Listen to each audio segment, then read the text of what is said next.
My whole life, I've had ministers come into our church and say, these are troubled times. Well, I guess it has been troubled times. It's been that way for thousands of years. Humanity has come this road that's been very rocky. We've done horrible things to each other. Humankind has been very violent. Any new discovery is first turned into a weapon, and then after then, we'll see if it has any use to help us. And these old ideas have to go. They can't remain. And that's why we incarnated during this time. Because each one of us came here to do our part during this time of transition that we're going through right now. This is not in the future, not in the past. This is right now. This is why you incarnated, was to be here during this time. So don't waste it. Don't waste it upon fear and anger and blame and guilt and shame. These are waste of the energy. Move your energy up into a higher state of awareness. That's what meditation is all about. That's what spiritual practice does. There are many stages to our development. At the earliest stage, we have no concept of spirit. We just think we're it. There's nothing else. And then you grow a little bit and you maybe have a few spiritual awakenings. And so during those times, you're convinced that you're a person who is having an occasional, sometimes very rare, spiritual experience.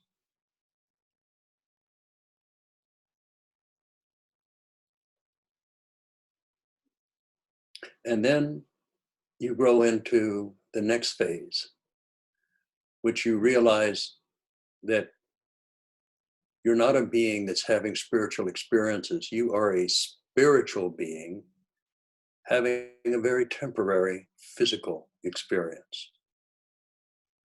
And the more you move into that mode, where you realize that you are divine, that you are older than this earth, that you have no beginning and no ending, because you are made of and a part of and being the awareness of the divine.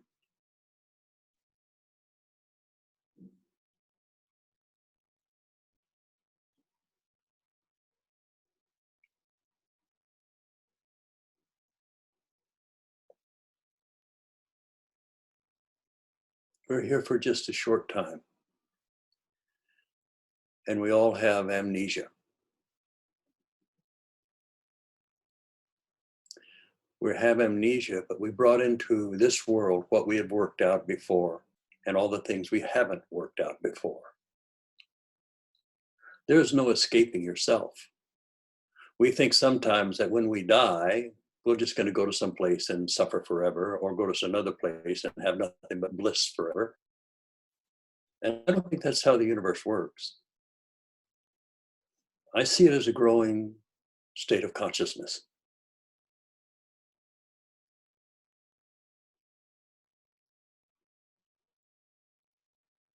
There's an old saying that you can take the boy out of the country, away from the farm and into the city, but you can't take the city away from him and put him back in the farm. That's the idea that your consciousness changes, that you grow. At the beginning, more duller awarenesses where you don't believe in God, you don't believe in spirit, you don't believe it's all hocus pocus to you, then you don't feel very much, except for raw emotions such as anger and hatred and lust and things like that.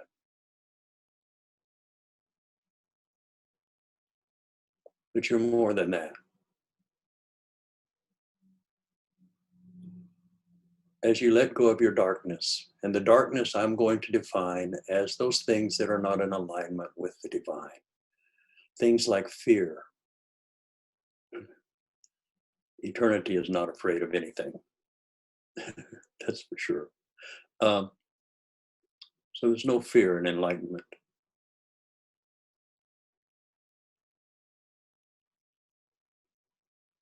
There's no need to manipulate. It's all God. It's a realization, not a manipulation.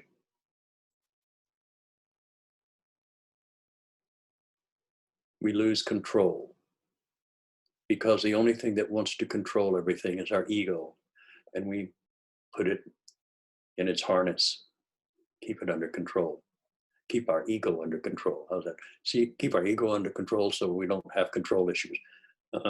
Okay, I'll work that one out later. But we let go of our control issues. It's mostly ego bound.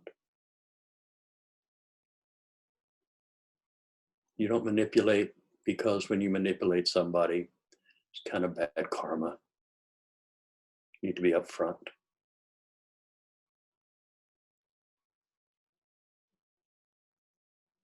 And there's certainly no reason to dominate anyone.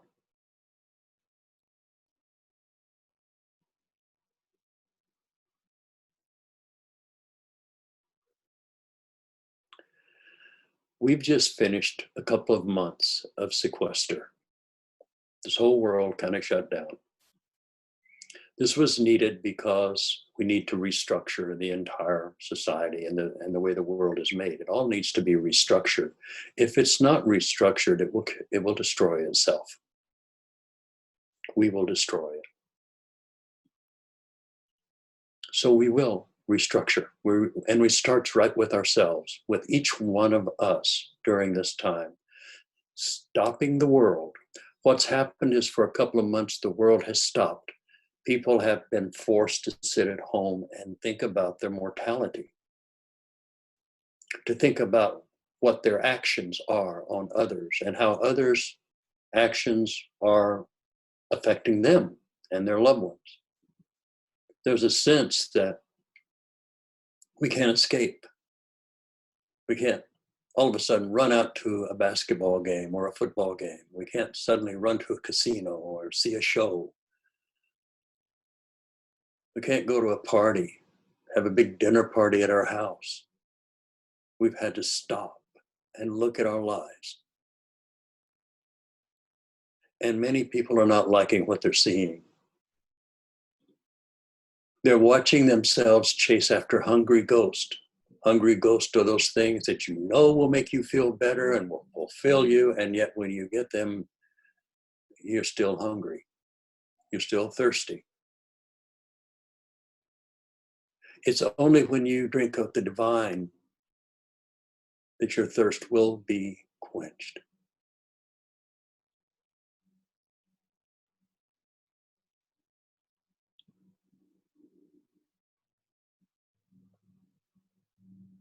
You won't find very much happiness in this world that lasts very long.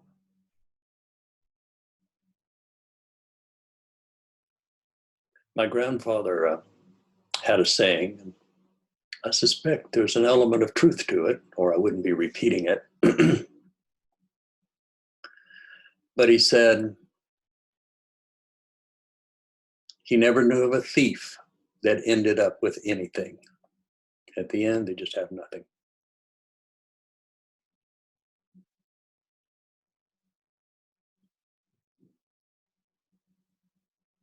Don't put your treasures on this earth where they'll rust and be stolen and decay.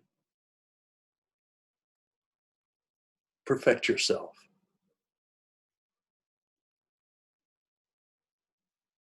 See the divine in all things. Meditate. Stop your thoughts. But as you're doing that, focus on your spiritual nature. Meditation isn't just stopping your thoughts. Meditation is the dissolution of the self. And when I talk about the self, that is the egoic structure that you have created in this lifetime. You are more than that. You're more than your physical body. Remember, you're not a physical being having a spiritual experience. You're a spiritual being having a very temporary physical experience. We're just passing through here. But as we're passing through, we're creating karmas for ourselves. We're understanding ourselves. We're moving into higher states of awareness. We're becoming more and more aware of what's around us. We're not walking around like a bunch of zombies. I find it fascinating that during this time of great spiritual awakening, we have all of these movies about zombies, these walking dead. And I can assure you, to the enlightened, regular people are like a bunch of zombies. They're pretty much brain dead.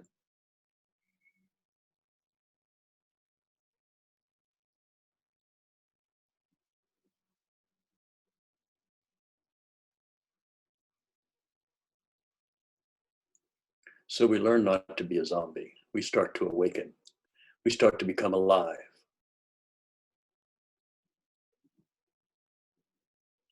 We seek God.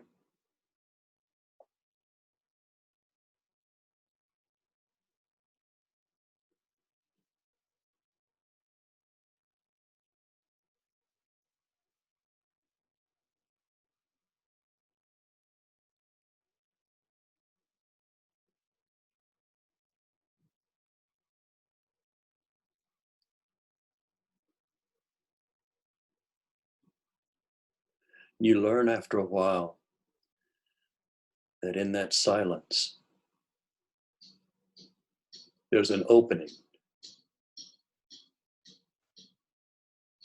that takes you into spirit. So when you meditate with me, and every once in a while there's a little silence, just sink into it. Sometimes it's helpful to watch me.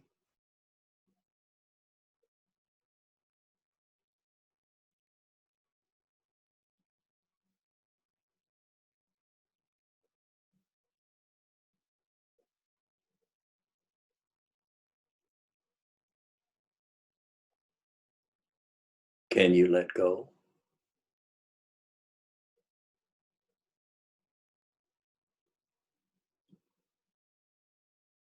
Can you stop your thought?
What if all of your problems went away? All of your concerns, all of those things that you fear.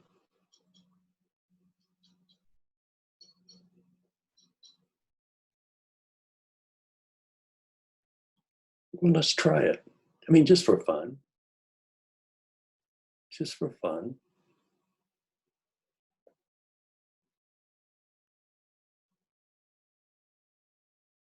Let go of them. You can look at me. That's okay. Look at me. Let go of your thoughts. Let go of your concerns. Sit in the silence with me.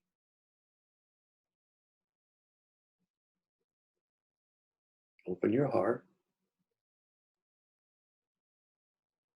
Focus on your third eye and let go.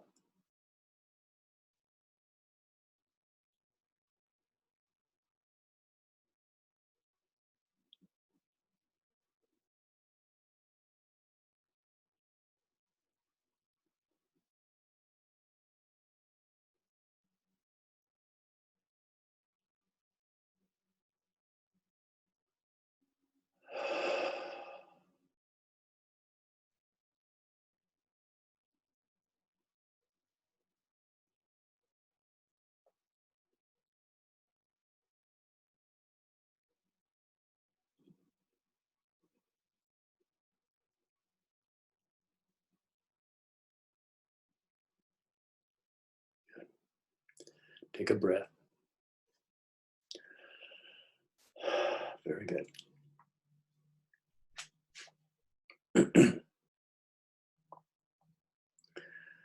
It looks like things are going to be opening up soon. So probably toward the end of June, for certain in July, uh,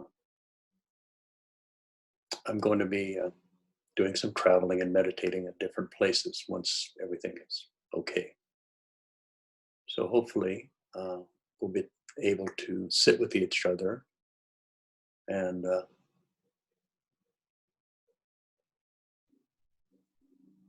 I think it's better.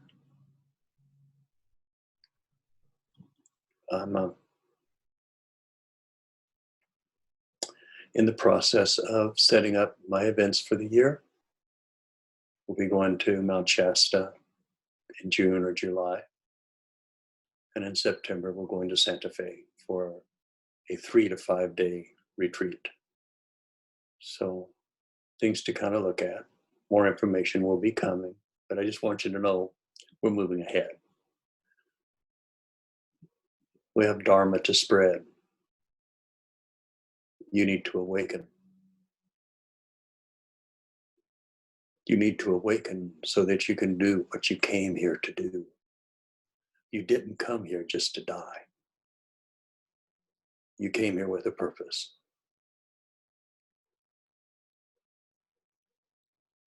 During this time of transition, every enlightened teacher I know, and I know several, they all pretty much say the same thing, that we need to help each other during this time. We need to practice the teachings of Christ, the teachings of Buddha, the teachings of all of the great teachers, which basically says to love your neighbor as yourself, to love the divine with all of your heart, and to do what you can to alleviate suffering and dispel ignorance. You don't have to be a teacher in the formal sense, that is, but you have to be a teacher. Maybe informally, maybe just one or two people, maybe just one person you meet.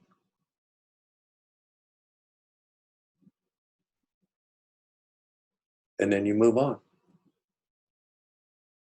I don't know how it is to be with you, but I'm pretty certain you didn't come here just to watch this whole thing go crashing down in a fiery mess. You came here to guide people into the light, into the ways of peace and understanding, of compassion, to discover joy, something that people don't talk about very much because they have so very little of it. Real joy.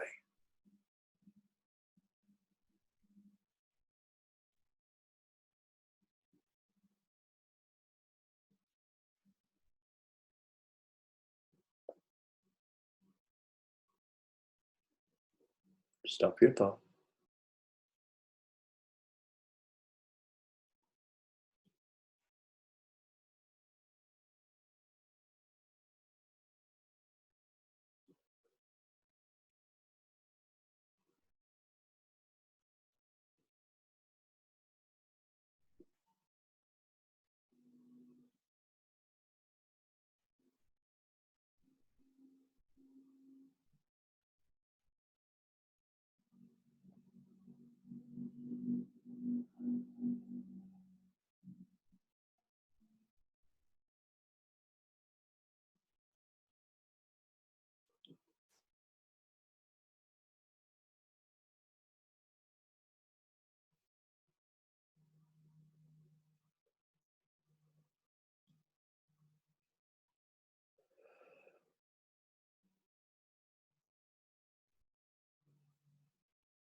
Wow.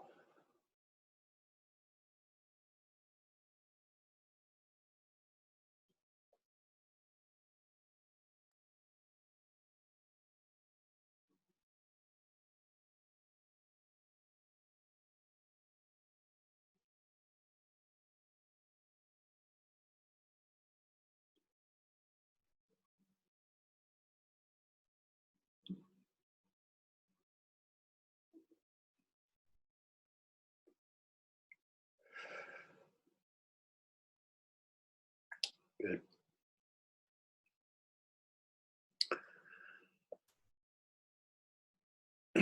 There are so many teachings, so many ways into enlightenment, so many pathways. Find the one that works for you. And don't be afraid to change. Sometimes things work for a while, and then you get stagnant. You get into a routine. And you've convinced yourself that's the only way you can do it because other people have, and it worked for you for a while. But really, if it's not working for you, if you're not progressing, if you're not changing, if your life is pretty much the same way it was last year, then you need to look at yourself and shake yourself. You've fallen asleep.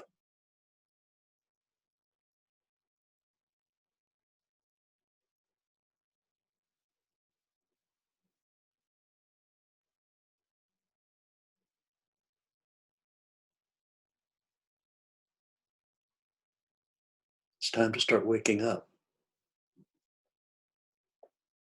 to find out what it means to really, truly be alive.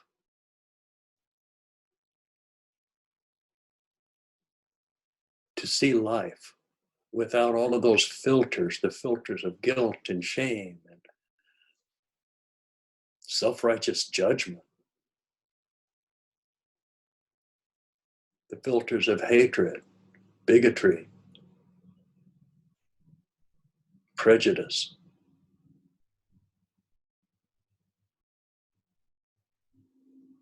Those structures that hold us into place and make people right and wrong and good or bad. We fail to see the divine in everyone and in everything, and we lower those. We lower those filters until we can see the divine in all. That doesn't mean we appreciate or love the various things that they do, but we do love them because they are part of God. Everything is God.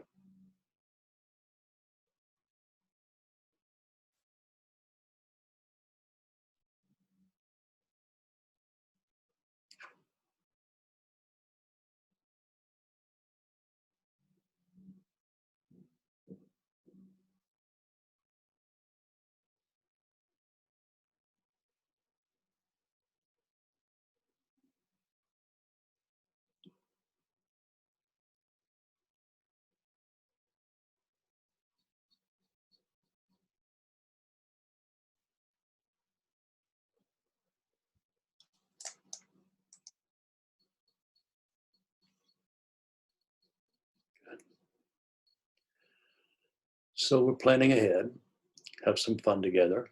I look forward to seeing you physically, uh, meeting with many of you on Zoom, but it's not the same. So I'm like you. I'm ready to get out of the house. I'm ready to start. I'm ready to begin a new life in the limited amount of time I have left.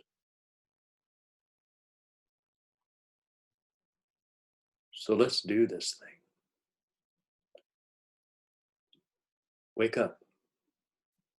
Become aware of why you came here. This is it. This time, things are changing. You either become part of the future or you become part of the past. I see a beautiful future. I see humanity becoming free.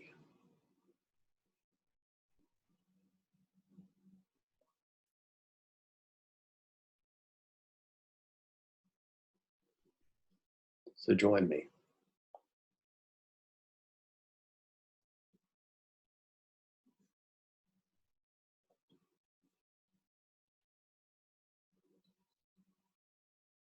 Good.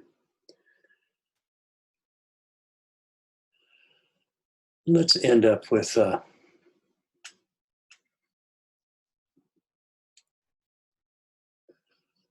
two songs. Finish the last meditation together. First song is Choral C. It's written by my teacher in Zazen. Mainly this is Joaquin's album of Ecology. Go scuba diving with an enlightened being. Imagine that.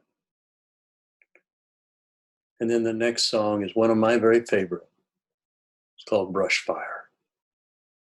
And I feel like I just burn up in spirit. So let's meditate to these two songs. And I'll see you next week. If you need to get a hold of me or would like to contact me, you can check my website. In the meantime, have a great week. Meditate. Pray for everyone. Pray for this world. Pray for the planet. Pray for each other. And especially pray for those people who are acting badly. They need to wake up. They need to wake up from their hell world.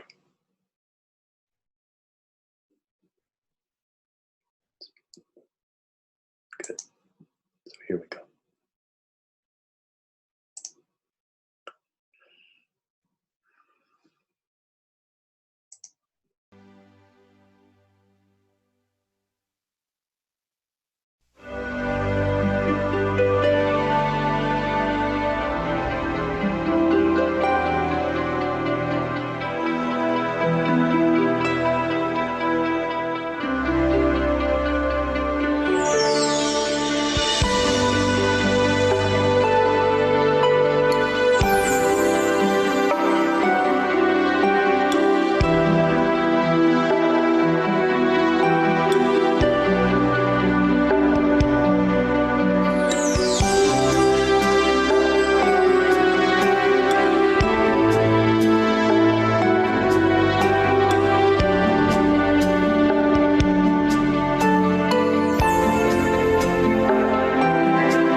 Namaste.